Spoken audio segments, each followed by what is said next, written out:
Ingeta. Merci beaucoup. Avant tout, je tiens, et du fond du cœur, à remercier toute la communauté congolaise de Londres et de Grande-Bretagne pour l'accueil véritablement exceptionnel qui m'a été réservé aujourd'hui. Je ne l'oublierai jamais. Mais,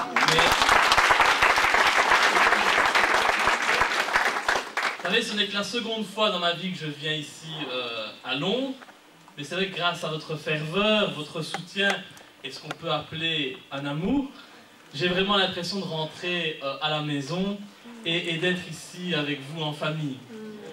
Donc, vraiment un tout plus grand merci. Et je crois que c'est réellement ici et partout dans le monde que le cœur du Congo libre vit grâce à la mobilisation de l'ensemble de la diaspora. Je crois que nous sommes tous, peu importe ce que disent les autres, mais nous sommes tous ici les vrais amis du Congo, pas les amis des richesses de ce magnifique pays, comme Louis Michel, mes compatriotes Didier Reynders ou André Fao, c'est-à-dire les nouveaux Tintins des temps modernes.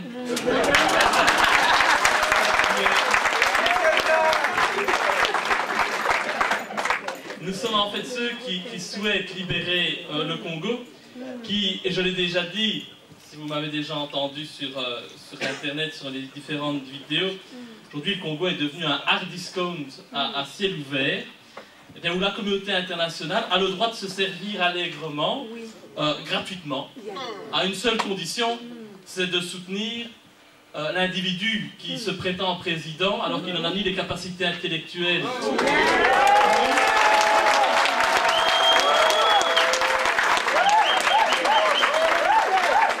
ni la légitimité des urnes.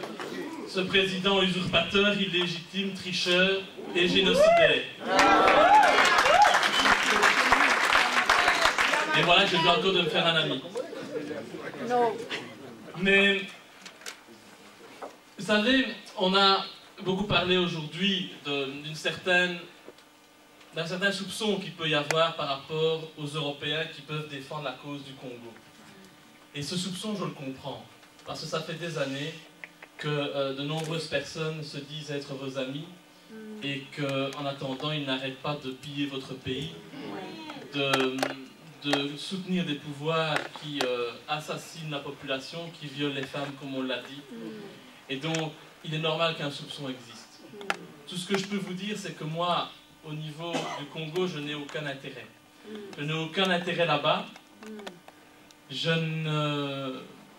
n'y ai jamais été d'ailleurs, malheureusement. J'espère que je pourrai y aller un jour. Ça voudra dire que le pouvoir a changé de main et que le Congo sera libéré. Mais je crois qu'il y a un véritable problème au niveau de la mentalité des Européens, des Occidentaux. C'est qu'ils considèrent toujours aujourd'hui que la démocratie c'est bon pour eux, mais c'est pas bon pour l'Afrique. Et c'est encore moins bon pour le Congo parce que le pays est trop riche.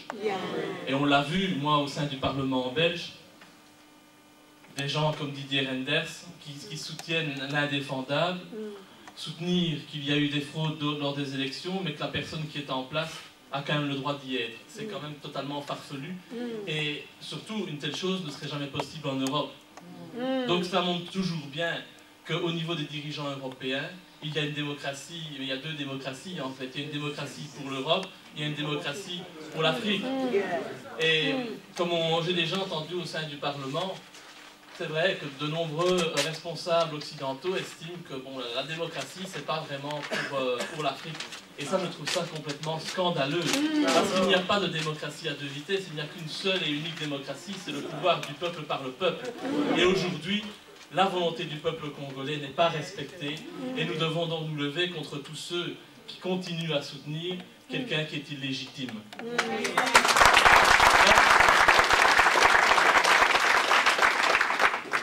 Ce qui me concerne, c'est vrai que je suis en politique depuis de nombreuses années. J'étais membre du MR, ce fameux parti belge qui a soutenu Kabila et qui continue à le soutenir aujourd'hui. Bon, j'ai quitté bien entendu ce parti parce que je ne pouvais plus m'y sentir bien. Et depuis que j'ai été élu député, j'ai essayé de défendre la cause du Congo. malgré la censure de la presse, malgré la censure de ceux que je dois appeler mes collègues, même si je m'excuse, je les méprise quelque peu, puisqu'ils sont l'exemple même de la négation de la démocratie au sein d'un pays tel que la Belgique. Et donc, si je me suis lancé dans cette cause, c'est pour plusieurs raisons. La première raison, c'est qu'en tant que Belge, j'estime qu'il y a un devoir de mémoire que nous, les Belges, nous devons faire par rapport au Congo. Ce pays qui nous a permis à la Belgique de devenir une grande puissance européenne et même mondiale.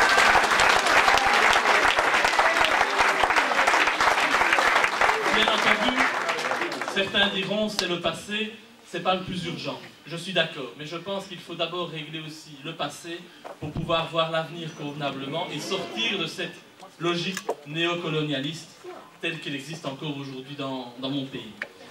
Le deuxième combat, c'est un combat par rapport à la négation de la réalité des urnes au Congo.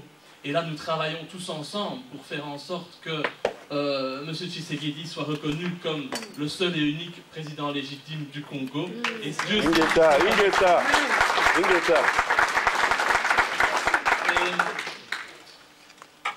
il faut se battre.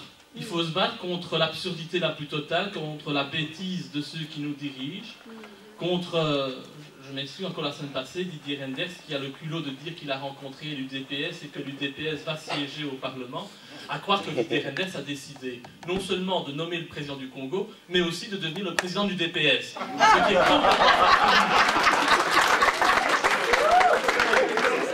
tout ça démontre jusqu'à quel point on est capable d'aller dans des pays qui se disent démocratiques. Et donc ça, ce n'est pas acceptable. Et alors la dernière chose qui m'a donné cette volonté de me battre tous les jours, même si je ne suis pas congolais, pour la défense des intérêts du peuple congolais, ce sont les milliers de témoignages que je reçois vraiment tous les jours grâce aux nouveaux modes de communication, Facebook et autres. Et il est incroyable de voir le nombre de victimes et de témoignages de victimes que j'ai pu recevoir. Un témoignage m'a particulièrement choqué, et c'est un fait qui s'est passé dans le Kivu, où une femme a été violée pendant 3 semaines dans les forêts, dans la forêt du Kivu. Et donc cette femme qui a été violée pendant 3 semaines, à un moment donné, elle avait faim. Et elle ne pouvait plus supporter d'être humiliée comme elle l'était, sans avoir rien dans le ventre. Et donc elle a réclamé un peu de nourriture. Et la cruauté la plus extrême, c'est que ces tortionnaires n'ont rien trouvé de mieux à lui offrir comme nourriture qu'un morceau de sa jambe qu'ils ont fait cuire au feu de bois.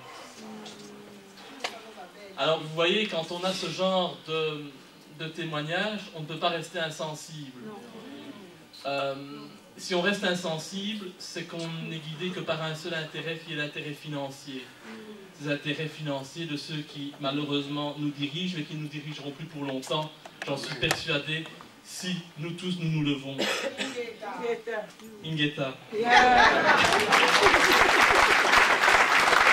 a encore cette histoire d'une jeune fille qui marche dans la rue à Kinshasa avec des béquilles. Et si elle marche avec des béquilles, c'est pas parce qu'elle est née avec un handicap, non. C'est parce qu'à l'âge de 6 mois, elle a été violée. Encore un cas supplémentaire qui dénonce l'intolérable. Et je pourrais continuer comme ça avec les jeunes filles qui sont embrigadées de force dans l'armée pour servir d'objet sexuel aux militaires. Ces opposants politiques qui sont placés en prison ou en résidence surveillée. Ce qui est tout à fait incroyable et intolérable, et donc je ne comprends pas comment on peut supporter ce genre de pouvoir.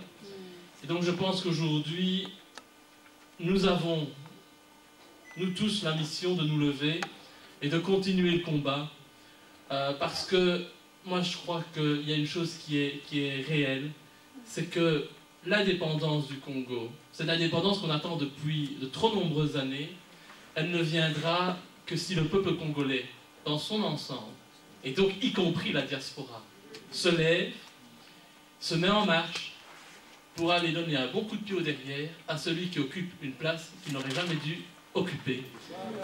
et afin de mettre à sa place le vrai représentant du peuple congolais, M. Tshisekedi.